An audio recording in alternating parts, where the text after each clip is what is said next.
Welcome to Community Chats, bringing you stories and insights from the heart of Community Living Toronto, a nonprofit organization that proudly supports people with intellectual disabilities and their families. We will focus on stories of belonging and inclusion and topics of interest from communities across Ontario and the world. From uplifting moments to breaking barriers, from innovative policies to ideas from leading thinkers, we continue to advocate for inclusive communities and support the rights and choices of people with an intellectual disability. I'm Brad Saunders, CEO at Community Living Toronto. Welcome to our Community Chats podcast, an opportunity to share, learn, and understand from each other. These podcasts are released on the 15th and the 30th of each month, so please listen, like, and give us your feedback. These podcasts are one of the ways we want to stay connected with you, members of our community.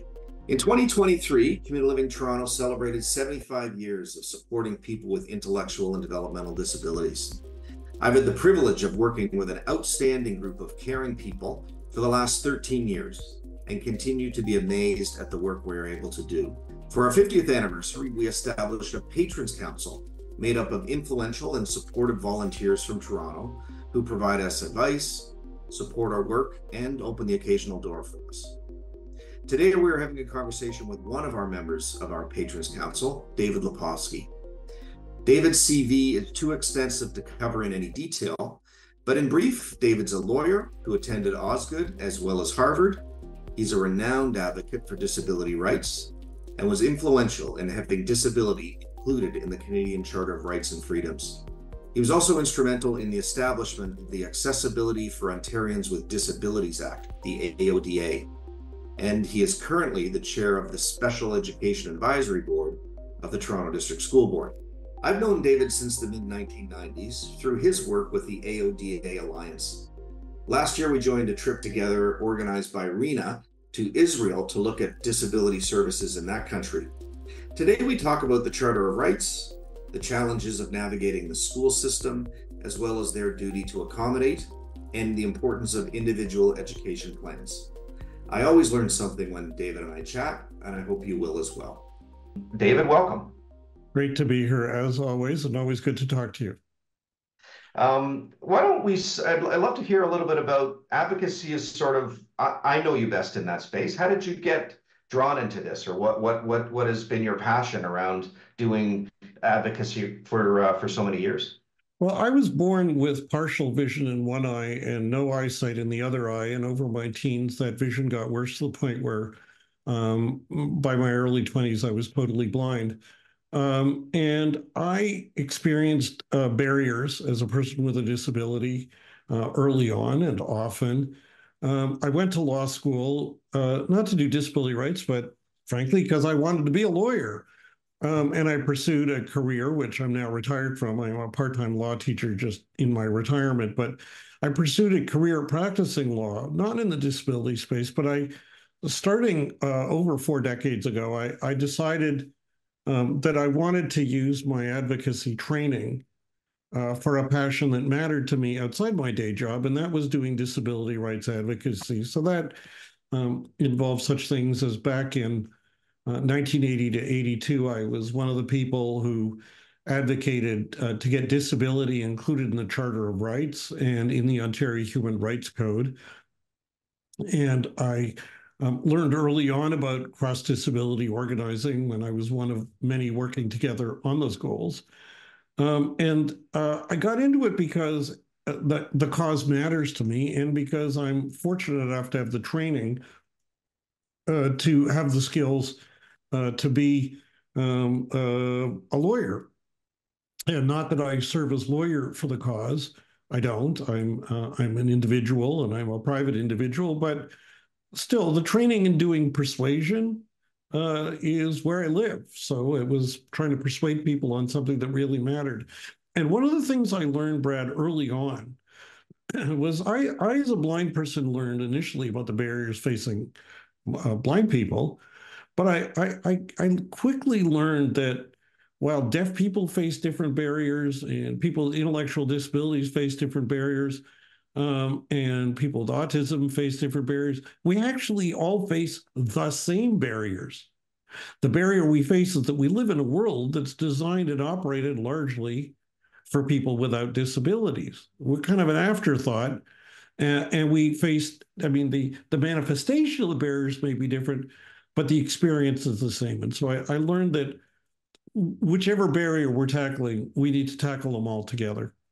That's great. Now, you mentioned, and I'm really curious about this, sitting here in 2024, thinking back to when Canada developed the Charter of Rights and Freedoms and repatriated the Constitution. You were involved in disability was not included in the original drafts of the Charter of Rights, and it's hard to believe, 40 years plus since then that was even was it an oversight? Was it just not thought of, or have times changed that much? Well, we've been trying to figure that out. In fact, I've got a memoir coming out where I talk about the history of the fight to get that we all mounted to get disability into the charter.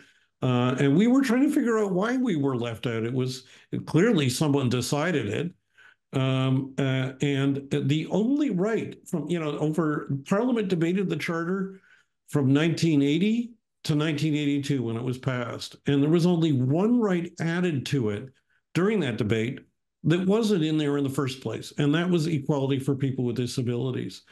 It's one of those rare examples that recurs in the disability rights movement, I think, as much or more than in any other rights movement, where we got left out and then we kind of organized and fought and we elbowed our way in. The same with getting in the Ontario Human Rights Code, same with getting the Accessibility for Ontarians with Disabilities Act passed, same with getting the Accessible Canada Act passed. These are grassroots, bottoms up wins, not top down rights just handed to us by politicians. That's great. You talk a lot. You talk, and I've experienced you this way, where advocacy for you is a very personal endeavor, but it also is important to involve people at the grassroots who are in it not as in paid positions, or you've never accepted payment for any of the advocacy work that you've done, but you're pulling groups together around a common cause to influence policy. Can you talk about that experience versus some of the other approaches that advocacy can take? Sure. Let me tell you this. First, I believe everyone is totally entitled to and should be involved in disability advocacy. There are those of us who already have our disabilities, but there are lots of people who don't yet have a disability, but they're bound to get one eventually because disability comes to everybody as we age. So I don't take the position that only people with disabilities can fight for this cause, because this is everybody's cause. We are the minority of everyone. Well, then, how do we get everybody active? Well, to me, some people know of me, if they know of me at all, because they may have seen quotes of me in the media or something, because the media have asked me to comment on a number of stories, or I and my coalition have been involved in taking stories to the media. But the vast majority of our success doesn't come from loudmouths like me. The vast majority comes from individuals with disabilities, family members of individuals with disabilities who take on the individual challenges of trying to persuade a school to provide an accommodation they're not providing, trying to provide a landlord to provide a housing opportunity, trying to get government to provide something that they're not but should. And it's the work of all of us together that leads to victory. So what that leads me to want to do is to help empower people. So let me give you an example. We'll talk Sure. about education. Yeah. We have in Ontario-funded schools, there are 2 million students. At least a third of a million of them are students with disabilities. And I mean any kind of disabilities, physical, intellectual, mental health, learning, or combination, sensory disabilities. Well, every one of their families, one way or another, has to advocate for their child's needs, because the school system is primarily designed to serve students without disabilities. We're an afterthought. And too often we're kind of an underclass. They come up with fancy names like exceptionalities. We don't have exceptionalities. We have disabilities. Okay, that's what they are. And it's not just a word. my blindness doesn't make me exceptional. I don't, I should be treated on a footing of equality, whether I'm blind or I'm sighted. I shouldn't be treated like I'm exceptional, like I'm different or abnormal. The same for all kids with disabilities. So what do we do about it? Well, I learned enough from doing advocacy myself and from the experience of others. And so I recorded a video, and I'm going to provide you with a link that you can share. And it's a video with tips for parents of students with disabilities on how to advocate for your child at school. What do I do? Who do I go to? What can I do? How do I figure out what's going on? I try to provide really practical tips on what to do and how to do it. As well, you'll hear me mention that there's, under our anti-discrimination law, the Ontario Human Rights Code, school boards have a duty to accommodate students with disabilities. Well, you may have heard of that, but what on earth does it mean?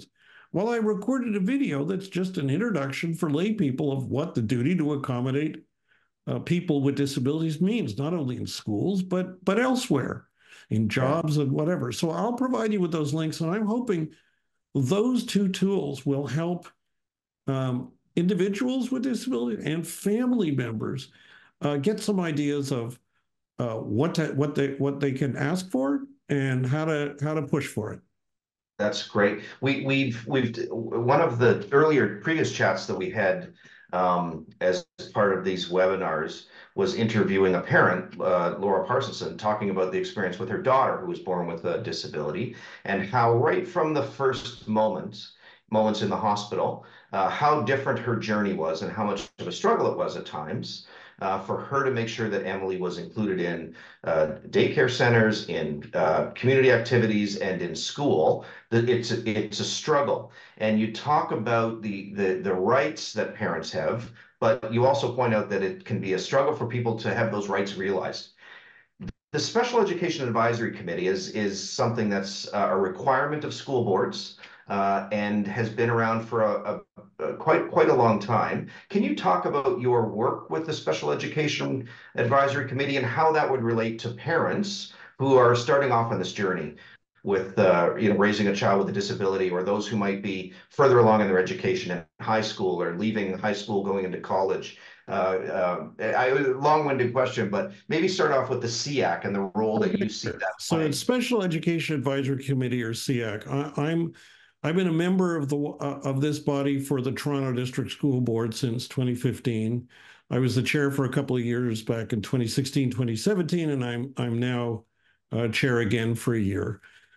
These are all volunteers on this committee. They're appointed by the school board. TDSB is Canada's largest school board. We have 250,000 students. We have tens of thousands of students with disabilities. I think we may have more students with disabilities than some school boards have students in total. That's how big we are. And so what does this committee do? We are appointed under provincial law to give advice to the school board of what they need to do to better serve the needs of students with special education needs. Now, there's a few things I got to tell you right up front. We don't have the power to do anything except give advice. We don't have a right to be listened to, and certainly the school board doesn't have to listen to us.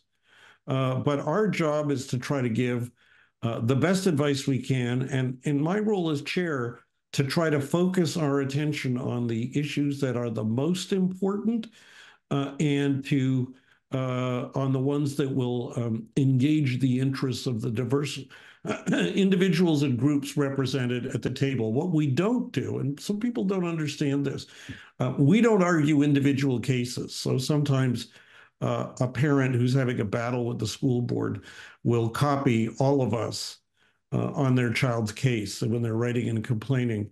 People are, of course, free to email us whatever they want, but we don't sit and assess individual cases and tell the school board what to do. We can't. We don't have the resources. We don't have the mandate. And frankly, we're all volunteers. So what does that mean? Well, school boards have to have a SEAC, but the question is, when can you have an impact, and can you have an impact? Right. It's not easy because school board senior officials who come to talk to us are, I believe, well-meaning but overloaded. And their role is to manage the system as it is, and our role is to try to make it better. There are times that we have had an impact. I'm going to give you an illustration.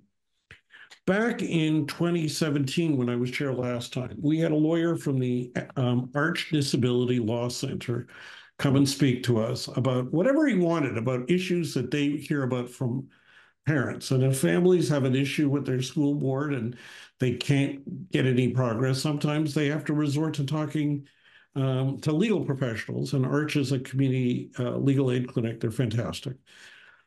Well, he came in and told us that there was a recurring problem at school boards around Ontario, not just Toronto, which is that school principals have the power to refuse to admit a student to school for all or part of the day.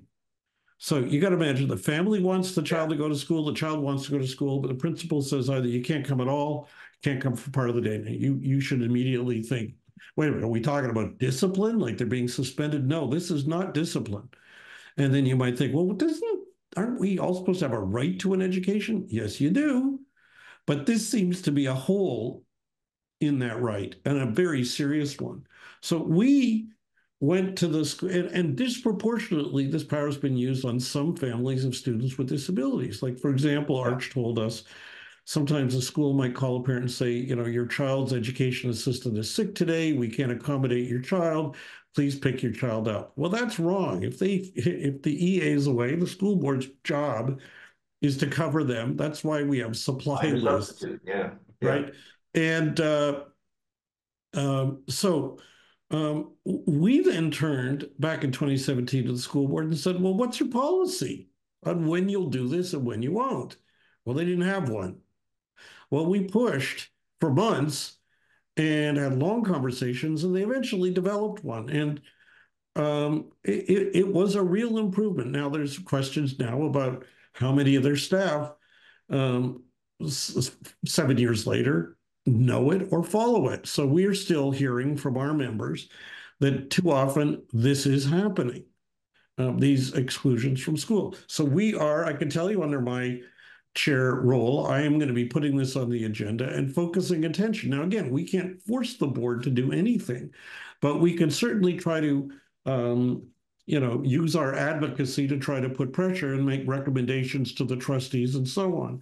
Now, you can follow our meetings. They may be boring for some people, but if you go to the TDSB website and you look up the Special Education Advisory Committee, our meetings the dates are posted in advance, our agendas and so on, and they're streamed live on YouTube. So they're physically open to the public now. That's great to know. And so on, but still, and if a community like, for example, Community Living Toronto has a representative on our SEAC, Tracy Regan, she's fantastic as an advocate, and also she's an absolutely delightfully lovely person.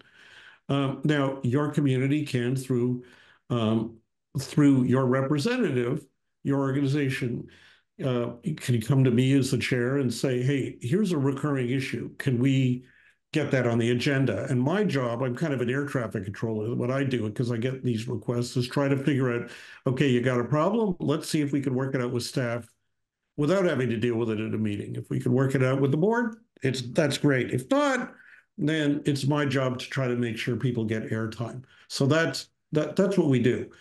So we don't deal with individual cases, but we're trying to look for areas where we can make improvements. I'll tell you a second one that I can tell you I'm quite committed to work on, and I think that my colleagues on the committee are too. Students with disabilities are entitled to what's called an individual education plan. That's the school board coming up with a written document that says, here's what your additional learning needs are, here's what we're prepared to do for you.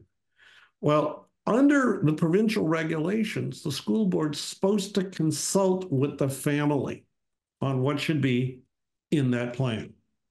And that's great. But the way the board, most boards do this, as far as I'm concerned, maybe all, is they just send a letter home.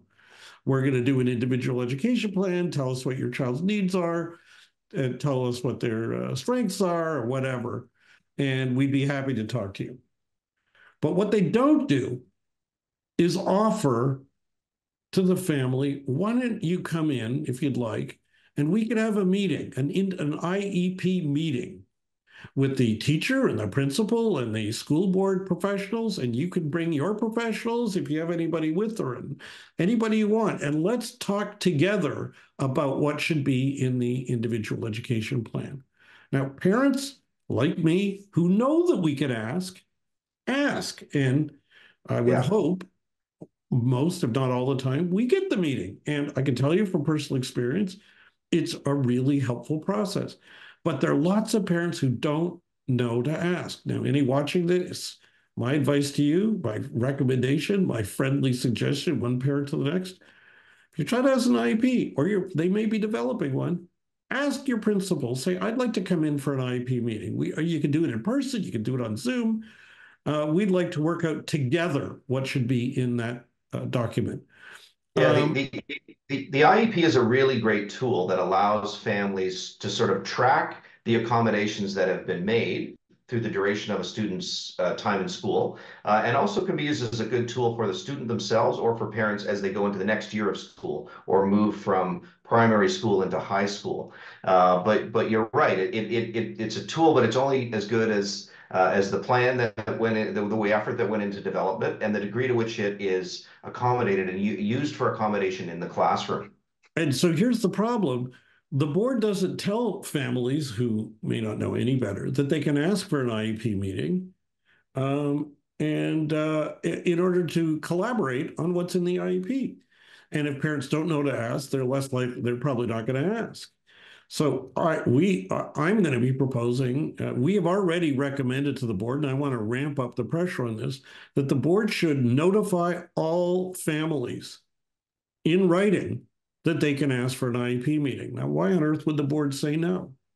But that's an illustration of one of the issues that at least I'm hoping we can put on the agenda. That's great. You mentioned Tracy O'Regan, who's a longtime staff person at Community Living Toronto, and is on both the Toronto District School Board and the Catholic School Board as an SCAC advisor. So if there's anybody watching, or if in your networks people are aware of issues or themes that are recurring, please reach out to Tracy, or you can do that through our website, and she can collect those themes and start bringing them forward as she's done for years. I tend to agree, David, that I think so much of the education system, it's not that people are poorly intent. There's not bad intention or malintent behind people's sort of some of the misses that happen, but people are overwhelmed.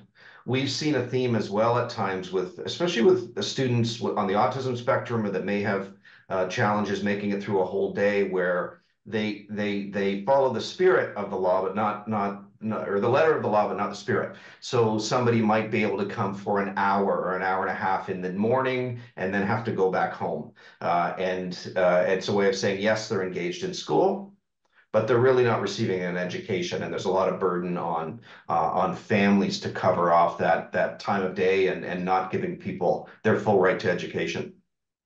The problem is this. The problem roots in, there are two root problems in the system. One is that, as I said earlier, the system is designed essentially to serve students without disabilities, which they used to actually call normal students, believe it or not, offensive as that sounds. So students who aren't in that bandwidth, they call exceptional pupils. And that doesn't mean exceptional like Brad Saunders is an exceptional guy, even though you are an exceptional guy. But it means they're weird, they're not normal. And then they don't call them disabilities, they call them exceptionalities. So that's already bad enough. Could you imagine a workplace that said we had white employees and then we had exceptional employees? It's like, that's racist, and it would be. Why should people with disabilities be viewed any differently? So that's the first problem. The second problem is that the provincial government's outdated definition of exceptional pupils does not include all the disabilities that our human rights code guarantees equality to. Oh, So wow, I didn't realize that. we've gotten complaints, for example, that ADHD isn't covered. Now, some school boards will accommodate students with ADHD anyway. Others will say, well, that's not an exceptionality, that's not identified, that's not, and so on. And different parents get different experiences. It's ridiculous because there's a duty to accommodate all students with disabilities, regardless of what their disability is. So it's a Great point. and the final problem is when you got a school board that's a system, and this isn't just Toronto, this is province wide, which is why we've taken the message to the province that's operating under these handcuffs that make it harder for teachers and principals to serve all learners. It makes things worse. So we got to take off the handcuffs. So how do you do that? Well, I can tell you the coalition I lead, the Accessibility for Ontarians with Disabilities Act Alliance, we've been pushing since 2009 for the provincial government to pass a new regulation to tear down the recurring barriers that impede students with disabilities in our school system. So how are we doing? Well, we've never gotten that regulation, but we got the government to agree 8 years ago to develop the regulation. We got the government to appoint an expert committee to recommend what it should include. I had the privilege and the honor of being on that committee. It was made equally up of disability sector experts and education sector experts. Had a long name, the Kindergarten to Grade 12 Education Standards Development Committee. We rendered a comprehensive report over 2 years ago. And unfortunately, the provincial government has done nothing to enact the regulation that we recommended. That's unfortunate, but it does give you something to focus on during your term as SEAC. Oh, absolutely. And your advocacy work. We'll have to leave it there, David. I know we could chat for another half an hour or so, but thanks for taking the time this afternoon. Thanks for your leadership and advocacy, and thanks for agreeing to come on as the SEAC chair again. Really look forward to supporting you in that role and having a productive term for you in that chair role. Thanks very much. And let me just make a quick plug. If anybody watching would like to learn more about this advocacy work, you can sign up to get email updates from the AODA Alliance. I'll give you the link, but I'm going to say it too. You just go to www.aodaalliance.org, aodaalliance.org. Right on the homepage, that you click on the sign up link, put in your email address, and you'll get our updates. It'll give you lots of tips on how to help. Perfect. I'm on the list. It's well worth the inbox notifications that come with it. Thanks for your time, David. We'll chat again soon. Thank you. Thanks so much for including me. The disability community is fortunate to have David as an advocate, and we have all benefited from his efforts. David's memoir has been released and is available at no charge online. If you Google his name, a link will come up to download a copy that you can read. It makes for a fascinating few days of diving into David's life and advocacy. David's also prolific on social media, and I'd really encourage you to follow him. Thanks for joining us on Community Chats, Community Living Toronto's conversations, sharing interesting and relevant topics. Please like, share, and give us your feedback. We love hearing from you. Thanks for joining us, and see you next time. Don't forget to join us next time as we unpack the power of community through collaborative initiatives and shared experiences. Available on Buzzsprout, Spotify, Audible, and YouTube. Follow us on social media at CL Toronto. Let's chat, share, and spread those good vibes together. We hope these discussions will inspire you and give new ideas to add your voice to our mission of making our communities and neighborhoods inclusive and welcoming.